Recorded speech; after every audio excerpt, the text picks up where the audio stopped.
Self-described pro-democracy protesters took to the streets of Port-au-Prince, Haiti, with one demand: for the president to step down immediately.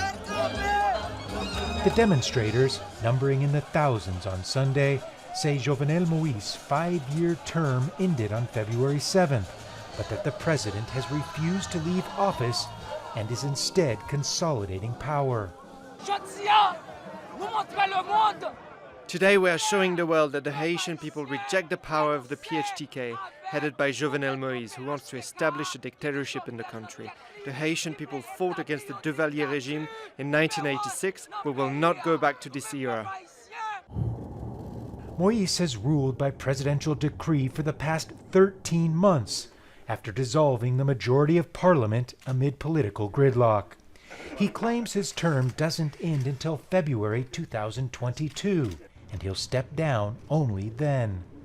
He took power in 2017 in an election marred by allegations of fraud. The protests Sunday were organized by religious groups, but others joined in, including the political opposition. The frustration on the streets goes beyond the president. Demonstrators are also mad at what's known as the core group: the United Nations, European Union, United States, Canada, and France, that for many years have held great influence over Haitian affairs. They say the group is propping up Moise at the expense of the Haitian people. For a long time, the economic elite has been hijacking the country with the complicity of Jovenel Moise and the core group, who have joined forces to impoverish the country.